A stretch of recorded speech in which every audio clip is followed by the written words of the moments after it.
Please welcome to the stage, partner of Fintech and Financial Services at Wilson Sonsini, Jess Cheng.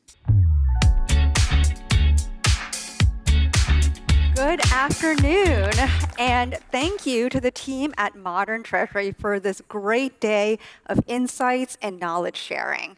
I'm Jess Cheng, a partner at Wilson Sonsini, and I am thrilled to kick off our next session, Redefining Trust, Leading Through Ledgers. In today's world, real-time operational clarity and certainty, they are table stakes for money movement. They are mission critical.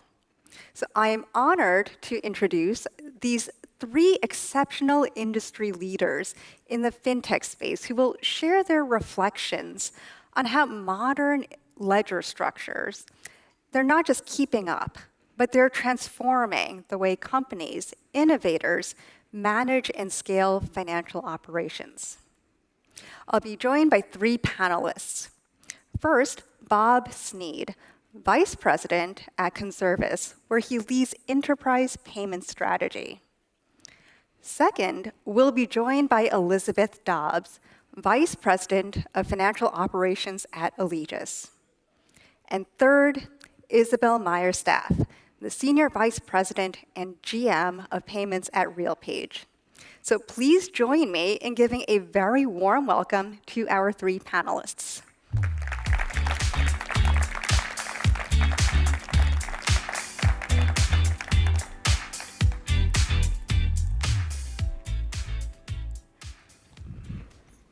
So Elizabeth, Isabelle, Bob, welcome. Thank you. Thank you. We are living through a wave of rapid evolution in fintech. It's a turning point in the payments industry especially.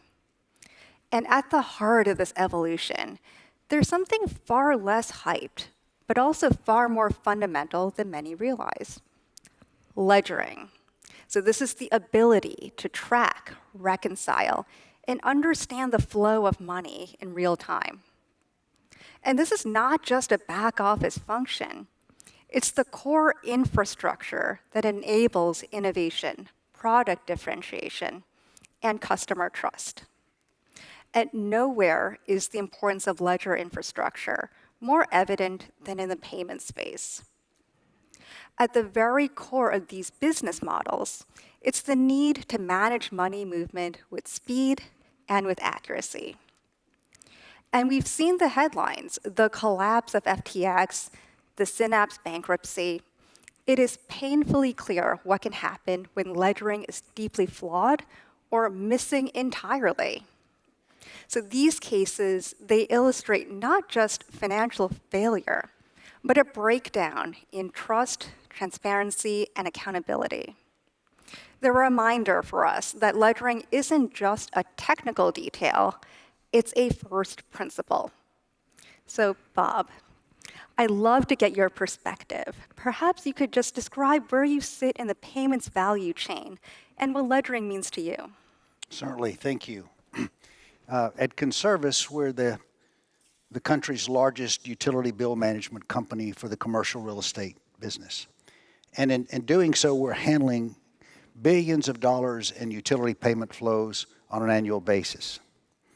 One of the things that we're responsible for as part of our relationship with our clients. Imagine, if you wish, you have a client who has a property manager and they're in California, they have properties in Illinois, Florida, Ohio, and they have a challenge with how do we systematically gather all the utility bills for all the properties that we own in a timely and effective manner and actually pay those in a timely and effective manner. Utilities are not like your typical AP vendor that you have 30, 60, 90 days to pay. There's a very tight timeline to pay a utility bill before a disconnect or, heaven forbid, a shut-off takes place. So one of the things that we do is we're responsible for gathering all the utility bills from around the various communities. We gather those in, we audit those, we enrich the data with GL information, and provide that file to our client. Our client is then, we request the funds to come into us from those client utility invoices. So they send the money to us. We then are responsible for paying all those various utilities on their behalf. So having a proper accounting of monies coming in and monies going out to the various utilities is paramount to the trust that our clients have placed in us. So we take this journey in modern treasury and what we're doing with modern treasury is a very important part of that trust factor that we're building with our clients and the communities that we serve. And Elizabeth, tell us about where you sit at Alegeus, where you sit in the payments delivery chain and what ledgering means to you. Sure. So Alegeus is at the intersection of healthcare payments and account administration. So imagine you're going to CVS and you're getting a prescription and it's $50 and you're using your HSA card. So our solution and our platform is making sure those funds are moving from your HSA account all the way through the chain, the card network, and then ultimately so CVS gets paid. Another example is maybe you're switching employers and you have health insurance through your current employer and you want to continue that until you're eligible in your next with your next employer. We will collect those premiums, compile them, and then ultimately make sure they make it to the carrier. So in its simplest form, ledgering helps us validate those balances and ensure that the funds are in sync between the data and the money, and that if there's any issues or gaps, that we can immediately identify it and resolve it. And Isabelle, staying on this theme of ledgering, I wonder if you could share how RealPage is approaching this topic. Yeah, well, so at RealPage is a property management software that serves some of the biggest property management companies in the United States. So at RealPage, I oversee the payments business, which essentially is how funds move across the renters, the property managers, the owners, and all the financial institutions within our ecosystem. So for us, ledgering means traceability, control, and it's really the infrastructure that allows us and our customers to know where the money is at all times. So that's not just operationally important for us, it's foundational for trust, for compliance, and also for scale. So clearly ledgering, there's real and lasting value behind it. Gives you visibility into cash flows, strong regulatory compliance, and transparent client communication. And these aren't just operational goals, they're a competitive differentiator. And Elizabeth, staying on that, I wonder if you could share how you approach standing up a ledgering system that could, from a pragmatic standpoint, support your operations. And curious if you could say a bit more about your aha moment, the instant that you knew that it was worth it. So as we were implementing the reconciliation feature of Modern Treasury, we realized the value that the ledgering would bring. We have API feeds and real-time data flowing to Modern Treasury and those rules running. And what we realized is layering on the ledgering functionality would allow us to see real-time insights into those balances and specific cuts of the metadata that were important to us to be able to identify issues. So now, really that aha moment was rather than having to wait until the month closes and then we have the reconciliation and then we have the balances, I can have my team show up. All of that is automatically fed in, reconciled, and there's balances that they can see the very next day if they need to go and chase any outages or funding gaps. And Bob, curious if you could tell us a bit about how you approach this at Conservice. Well, we're in the middle of the implementation with Modern Treasury today. And so our aha moment was actually getting our entire organization focused on a common goal and an outcome. We literally held major structural meetings inside the company to learn about the infrastructure that we had in place. We have a lot of legacy systems, and so people operate in silos a lot of times. So bringing each one of those groups together and understanding the pain or the opportunity that existed between those 2, 3, 4, 5, 6 different departments was paramount.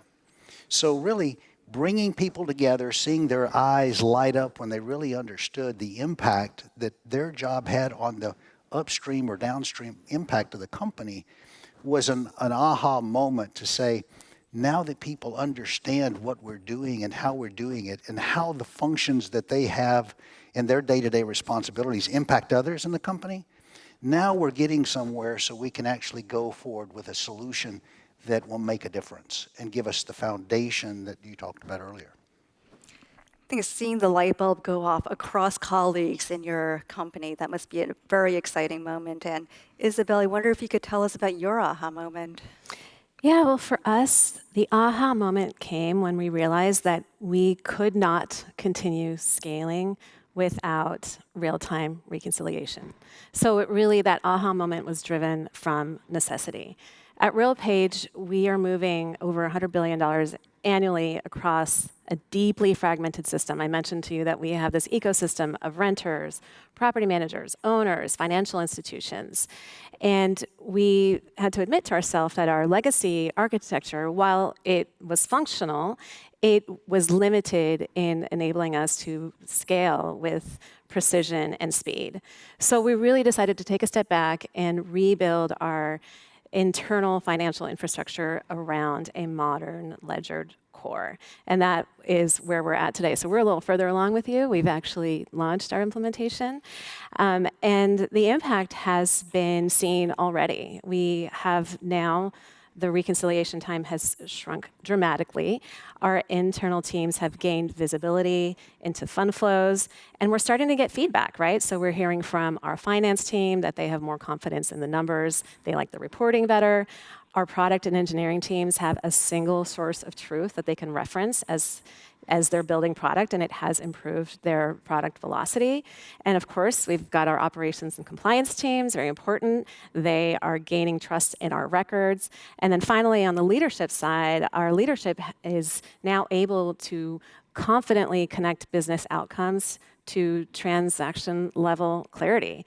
So no longer are we relying on tribal knowledge or disconnected spreadsheets, which I know is also rampant among my peers. We now have this connected system that is giving us this real-time information. So for me, that's the real aha. It's that a modern ledger isn't just an external promise, it really is this internal unlock.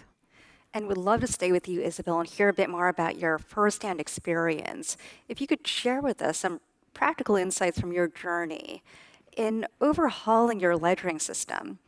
Curious if you discovered any unexpected opportunities to maybe build trust, or encountered some surprising use cases that your infrastructure needed to support.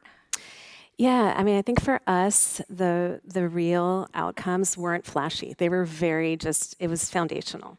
So first of all, the ability to reconcile funds accurately, pass compliance audits, and operate a high-scale payments business that moves over $100 billion annually, the ability to do that with precision just became very important. Before the ledger, we had visibility gaps and we had manual processes. It was working, but we had unnecessary risk. So this shift to a structured, immutable ledger gave us real-time clarity, and it gave us the clarity that we needed to see the inflows and the outflows with a level of granularity that has really changed things for us. So now, whether we have an internal audit, an external audit, a regulatory audit, which happens, we can show our data without scrambling. We don't have to be piecing things together over a matter of weeks. It's available for us right now. And the system has become our single source of truth, not just a reflection of it. This becomes extremely important when you think about the trust that our customers are placing in us as we're moving this much money throughout hundreds, thousands of property managers, their sites, their accounts, and the different financial institutions that we're working with. We really need to be able to account for every cent, every time, and with clear transaction lineage and traceability across different systems. So it's not just trust between us and our customers, it's also trust in the infrastructure of our operations. And we have now the ability to say with confidence that we know exactly where the money is and we can prove it. That's really powerful for us, and it's what allows us to be able to continue to run this business at scale.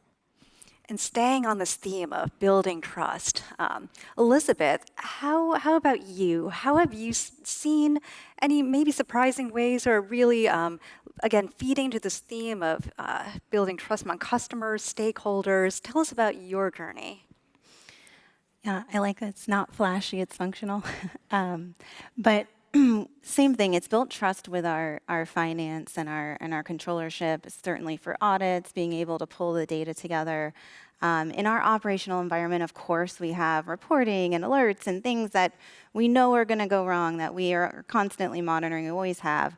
But the ability to really bring all that together and accelerate any questions or any gaps and be able to give that visibility and transparency more real time has really helped build that trust with our stakeholders, I would say.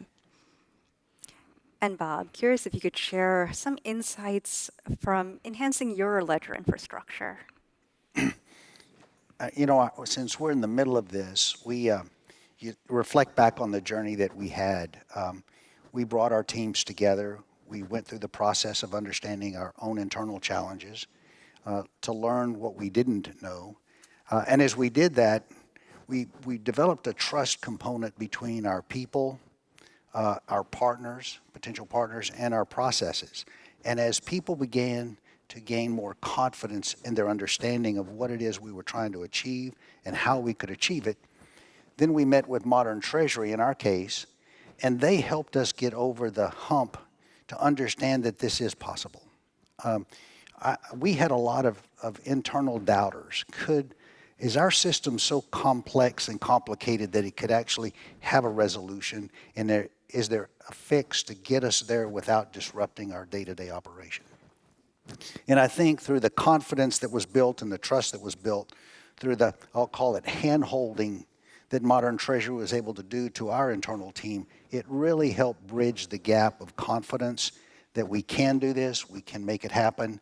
And we've got some fabulous people now working on the project day to day with a goal of going live here by the end of the year to ensure that we can gain all the efficiencies, the compliance, the requirements, the trust with our customers that we've talked about here on stage today. So maybe we can shift gears a little bit. We've explored why robust ledgering matters. I'd love to turn now to the how. How do we get there? Elizabeth, when it comes to putting modernized, robust ledgering into practice, what's been more challenging in your experience? Is it securing the internal buy-in, or is it managing the technical integration? It's been the integration, I would say, but we sort of did it to ourselves.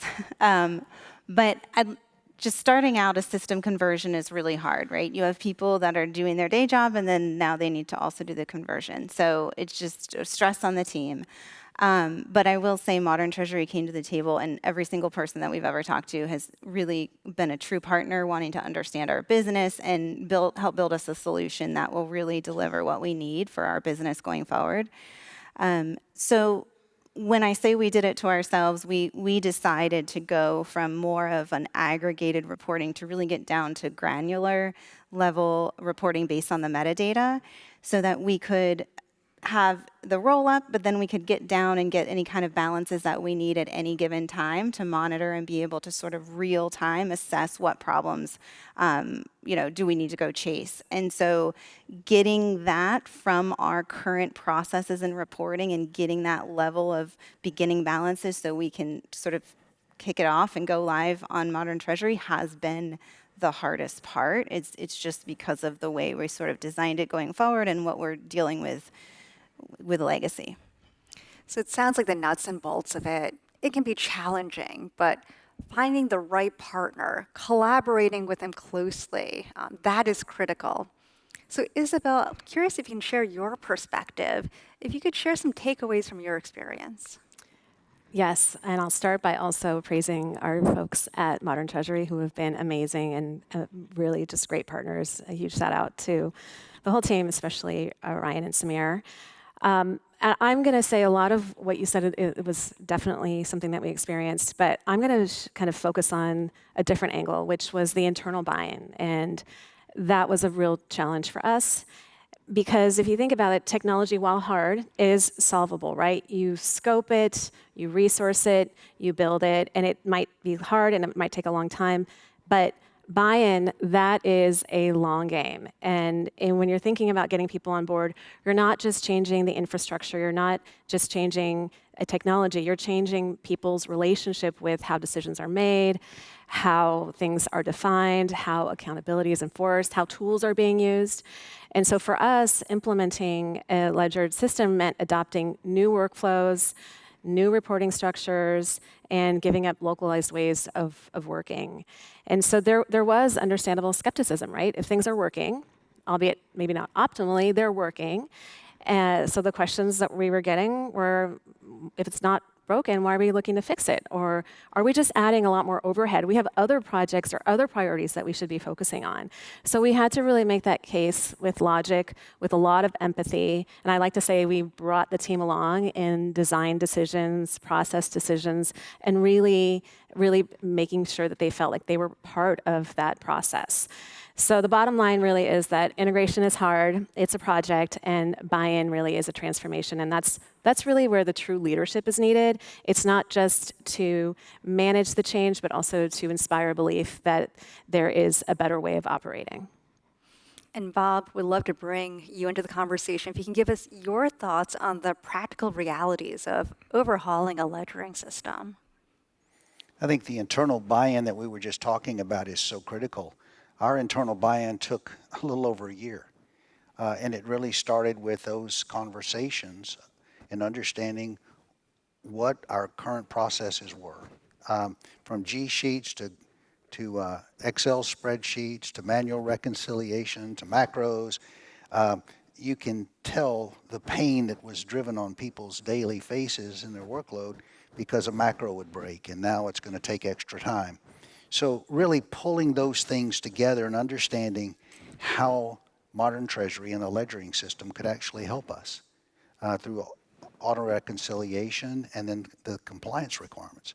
We really believe that it's important that every dollar coming in is tagged properly and we know which customer and which property it's assigned to. And then when we're ready to disperse those funds out to the particular utility, whether it's electric, water, waste, gas, that it's appropriately recorded which entity received the payment, so that at any point in time, we could come up and give our customer a full accounting of every dollar in, every dollar out, when it was paid and how it reconciled. And once we get to that part, and we're focused on getting there by the end of the year, we will have achieved greatness for the business and live up to the commitment that we've made to our customers, which is to deliver every payment on time, accurately and reliably. And that's the promise for us of a modern ledger system as well as a payment system. Because when payments work, everything is great. When they don't, then it's a challenge for us all. It does sound like, Bob, implementing a modern, robust ledger system, it's a journey, but it's a worthwhile one. And Elizabeth, Isabelle, it sounds like it requires thoughtful planning, cross-functional coordination, and a clear view of long-term value. So for organizations that get it right, the payoff, it's in control, transparency, and scalability, and it is well worth the effort, it sounds like. So Bob, for the companies in the audience who are just beginning this journey, thinking about beginning this journey, curious if you could share what would be your top line recommendation. What would you say, for example, to an audience member who maybe is on the fence, someone who sees the cost and complexity here and isn't yet convinced of the ROI? I think it's important to start with good communication, collaboration, and to connect the dots. Every chief financial officer or treasury organizational person has to understand that when they sign their name on the bottom line for the financials, that they're accurate and reflective of the organization's position. And so it's important from a compliance standpoint to be there. I would encourage you to start with engagement of your employees, to have every employee have a seat at the table, to communicate what they're doing and how they're doing it, to listen, and to understand each of the components of your operation today. And as you understand and learn from those things, then you're better positioned to go out and find the right solution to solve your business problems long term. And the results for efficiency, clarity, reliability, accuracy will all fall into place. And so it's the table stakes in the business, as you discussed in the beginning. It's what we have to do to serve our customers. Those are great insights. And Elizabeth, curious your recommendations, especially for leaders who are still weighing the investment or trying to get that first step right. I'd say just look at your current processes, your reporting, your stakeholders, and assess what's going well, what you need to continue, and maybe what isn't going well, and maybe is an opportunity, and maybe it's a question or questions that you need solved that you can't get solved, you don't get the answer to, or you aren't getting it timely. And then figure out what you or your team or your company can do to help close that gap, right? So are you set up to have API feeds to Modern Treasury? Are you set up to have the metadata coming along with the transaction? Because those are the components that are going to make up the ledger. So make sure your systems are ready and available to kind of feed that to them. As far as the ROI question, I would say just how we viewed it was just a cost of doing business, especially as we move towards real time. It's just not an option to sort of take too much time to find a problem. And Isabelle, curious from your vantage point, what advice would you give to someone who is just starting out on this journey? Yeah, so I would say that for someone who's just starting out on this journey, I would say take the time up front. Take the time up front to really map out the decisions and think about things in kind of in a methodical way for the long term. It's really easy, especially when you're in a tech company, where you want to move fast, you want to get to speed and value very quickly. It's taking this time to make the cultural shift from just get it done to get it done right, and get it done right with traceability. So my best advice is invest that time up front in the quality and the visibility that will ultimately increase the velocity in the long run, because you will save time at the end of your project if you invest that time in the beginning of your project. These are great words of wisdom. And I think a key takeaway here is that overhauling your ledger system, it is no small task, but the payoff is significant. As Isabelle shared, it is crucial to approach it with the right scale from the outset, ensuring that you are set up for success by doing it the right way.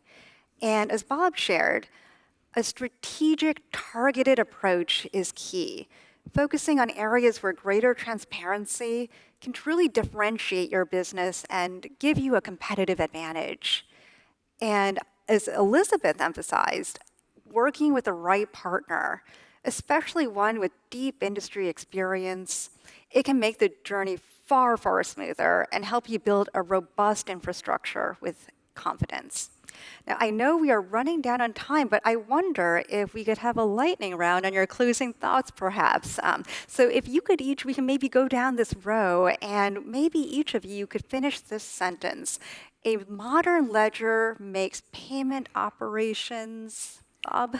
Work accurately, efficiency, and reliably. I would say a lot of the words that we've said on stage quite a bit today. Transparent, predictable, and scalable. That doesn't leave me many words to come up with. Trust. It builds trust with all of the stakeholders. Fantastic. And with that, I'm afraid we're out of time. So please join me, everyone, in a warm thank you to our three panelists, Elizabeth Dobbs, Isabelle Meyer Stapf, and Bob Sneed. Thank you. Thank you.